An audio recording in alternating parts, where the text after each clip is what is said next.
with a very simple premise. And I really want you to consider, what do you know about your children's progress and ability when it comes to numeracy, when it comes to literacy? Areas of schoolwork that are considered, quite rightly, vitally important. Now, we've been listening for an hour and a half to various great speakers who are tremendously passionate advocates for physical activity. And there's nothing new in that. We've been espousing the benefits of physical activity to young people for decades, for literally decades. We've been spending a fortune, whether it's London 2012 or loads and loads of other initiatives, school games, Daily Mile, you name it. But how much do you know about how your children engage with physical activity? Now, just consider that mismatch. When we value something, we know about the children's journeys. Knowing how, and I'm not talking about knowledge that is around the benefits of physical activity. They're well charted, and we've listened to them being really well articulated on this call and many previous calls. But I'm talking about how each and every child finds a place for physical activity. A few slides ago, the school games was messaging this long-standing message: develop a lifelong love of physical activity, so that physical activity is a normal and natural part of every child's life. So we need to know what's going on. We can't espouse that and then ignore ignore the behaviour. The evidence is the behaviour, and we need to know the behaviour. If we know, the message to the children is really simple. It shows that we care. We care about their engagement with physical activity. We've been listening to parent workshops, which provide parents with knowledge and information. The most precious knowledge and information for a parent is what their child is doing and how they're making progress, and whether they feel happy, comfortable, and confident in a physical activity setting. We can't show that we're bothered. If you've got children who have got very little evidence of activity for 2, 3, 4 weeks, if we care, we need to know. If you know, you can celebrate. So we can take some of these rather worrying messages and we can turn them around. We can look at the progress that we've made. We can celebrate every child's effort to engage in physical activity. And we can also support. If we know who is not active, we can use sensitive, purposeful, connective support mechanisms, things that primary schools do really, really well. At the end of the day, it's about knowing the children, knowing their physical activity habits, and then with that information, making good professional decisions to support. It is no longer acceptable, I would argue, for us to let kids drift through primary and then secondary education without us doing what we need to do to help them develop a physical activity habit and find a really special place for physical activity in their lives. We can't do that if we don't know. If you know, you can evidence the impact of your work.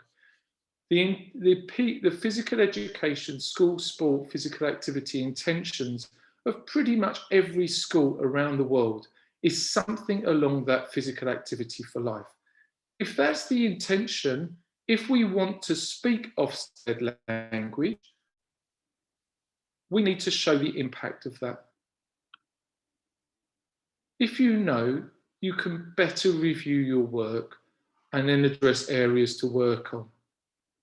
There might be some people in this breakout room who are in the level 5 group that I'm delivering on behalf of Active Surrey. Moving forward, Active Surrey have engaged myself and a couple of other people to work as consultants to support you in your work. So with good knowledge, with good data, we can work backwards. If, for example, your year 5s and 6s girls are seen to be less active, which is a global trend, and you might well be bucking that trend, but if they're less active than your boys, then we can work backwards and say, okay, so how do we make professional decisions? What does our curriculum look like? What does our messaging look like? What is it that we celebrate? Do we only celebrate high performance sports kids, or do we celebrate children who overcome barriers in order to bring physical activity into their lives? miMove gives us the knowledge to be able to do that. And again, if we know we can set good targets for individuals, for classes, for schools, we can meet the targets, whether it's walking to Tokyo or whether it's working towards that 30 minutes, 60 minutes a day, and then we can celebrate again. People's behavior changes when they feel good. So one of the things that we really advocate with miMove is find good news stories, because at the end of the day, that's what creates an active school community. And that sense of connectedness, sense of community, that's your behavior change. So that's the background to miMove. This is what miMove looks like. I hope you can see my telephone. Can you just confirm that you can see my telephone? Yeah, thank you. Okay, so miMove sits here. Now we advocate this for Key Stage 2. Some schools are using this for Key Stage 1, but it's not really designed for Key Stage 1. Certainly, if your long-term goal is that the children leave you with a regular physical activity habit, I would have thought at least your year 5s and 6s should be engaged in miMove.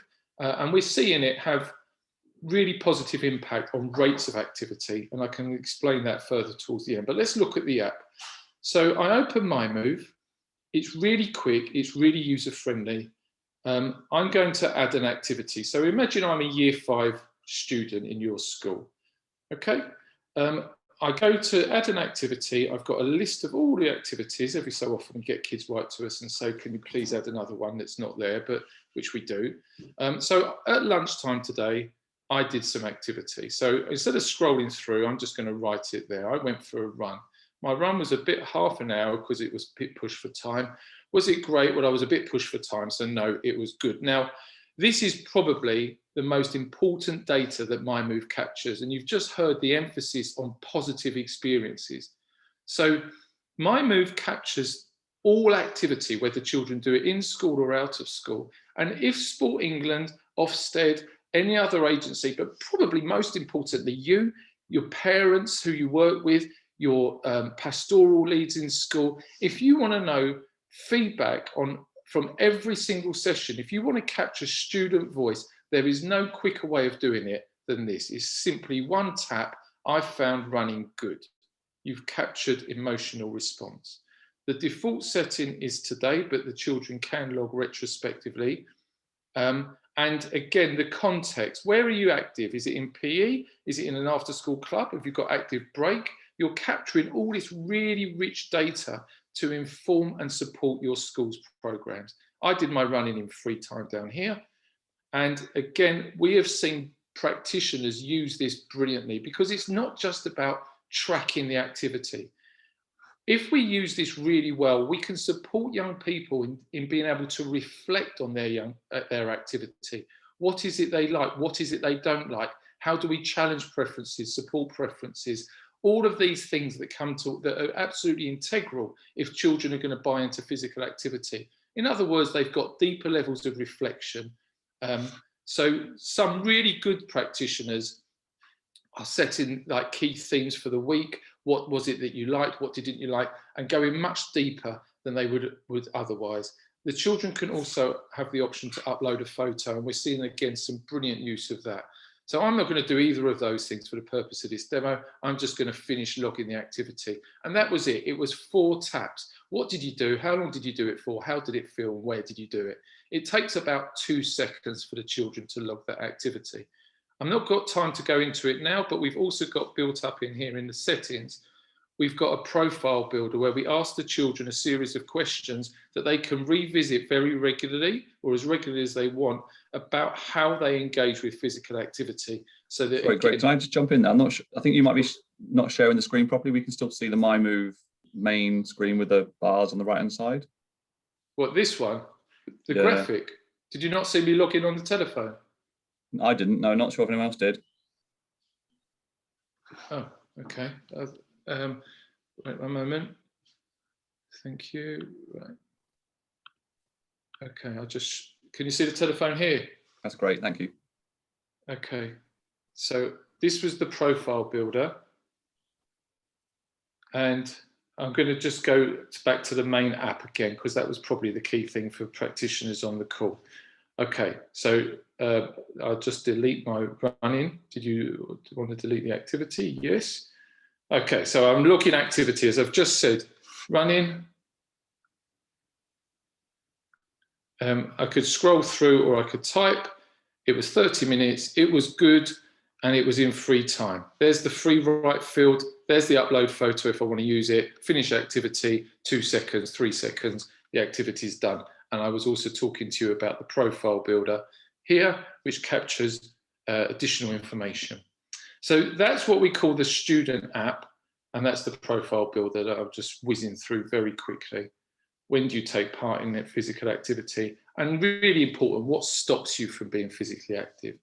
So I'm going to stop sharing what we call the mobile app, the student app, and I'm going to share again looking at the back end, which is where teachers log in. So the children have logged the activity. When you log in, this is a virtual school, so please don't pay any attention to the actual data. When you log in, at a glance, you can see how many students have got miMove, how many students have been active this week compared to last week, how many have been active this month compared to last month, and how many have been inactive for the last 2 weeks. You've then got a series of graphics, breakdown by class or year group. You can easily toggle across there to go by class. And all of the data that the children have submitted on their emotional response, where they're active, and your current trends. So if you want to go working towards that 30 minutes a day, this will give you that at a glance, a really easy way of tracking that data. In here is where all the magic happens. This is the granular detail. So I've filtered a class. Parity and equity is really important to us in the design of miMove. So you can filter all of your data by gender, SEND, ethnicity, EAL, pupil premium. These are all the demographic groups, as I'm sure you're aware, that the global data shows there's discrepancies and inequality in physical activity rates. Again, if we're really serious about inclusion and celebration, we're equipping you with the data to either do something about that inequality, or if you've got parity, you should be shouting really loud that your kids with pupil premium are as active as the kids without pupil premium, because you're doing a fantastic job. So in here, there's some additional functionality. If I wanted to, I could look at each child's granular data. I can engage with them. I can message them in the app. It's one-way messaging. Or I could message the class. So if it was personalized messaging one child, if it was organizational, maybe remember you've got swimming tomorrow, whatever it is, all of these tiny things build towards that 30 minutes a day for every student. And you hit go, and the message goes really quickly. So physical activity becomes a central part of conversations within the school. There's an assessment tool built in, and primary school teachers also asked us if they could log activity for the children. And we kept saying no, because as the name suggests, miMove, we want the children to be the drivers. We don't want them to be passive. If we wanted them to be passive, then they could wear Fitbits and wearable tech and you could just chip them. But we want them to proactively engage with their experiences. Nevertheless, we arrived at a compromise where a teacher can log an activity. So let's just say in the summer term, year 5, you're doing some cricket and it's a 45-minute lesson and it happens in PE and it happens today, but of course it's a weekly lesson. So it recurs every, whatever day it is today, Tuesday, and it goes through to, I don't know, end of next month. And you think, oh, that's Easter holiday, so you turn that off. So you just hit submit on that. And then the day after, the evening of the lesson, the kids will get a message on the app and it will have the teacher's name. It will say, Miss Robinson has logged 45 minutes of cricket. How did it feel? They have to tap how it felt. If they don't tap how it felt, it just sits in pending and the activity doesn't count in their activity log. So they literally have one tap and the activity is captured for their benefit, for their parents' benefit, and most importantly, for this call, for the school's benefit. And I'm going to stop there because I'm really wary of the time, and that's a flavour of both the student app and the teacher web app. And just to go back to my brief presentation here. Okay. So if you're interested in finding out more, well, what great news that your PE premium has been extended. So if you wanted to come on board for the summer term, and there's so much you could do with the summer term. You can carry those, of course, the accounts are live in the school holidays. So capturing data via miMove is so easy, and what the kids are going to be doing, whether it be the Easter holiday, the May half term, or set really nice activity challenges for the summer holiday. You can incentivize however you want. The only thing we say is that you can't publish league tables. That's against our terms and conditions. You have to use miMove in a harm-free way, but you can certainly set all sorts of goals and challenges to keep the kids active in and out of term time. If you need to share with head teachers, by all means contact me. I'm happy to present to head teachers, or just direct them to the website. We've got a 100-second explainer video. And we're also really keen at the moment at our stage within Surrey to look for really close trailblazer schools.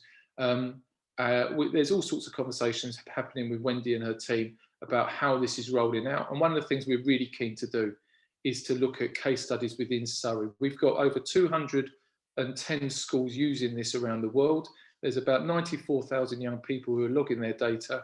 We learn absolutely loads, but we're really, really keen to work closely with local schools and then, as I say, case study and disseminate that information to other schools. So if you fancy yourself as an early adopter, and you're absolutely convinced of what I said, or we've got any questions, then please fire away in the few minutes that we've got.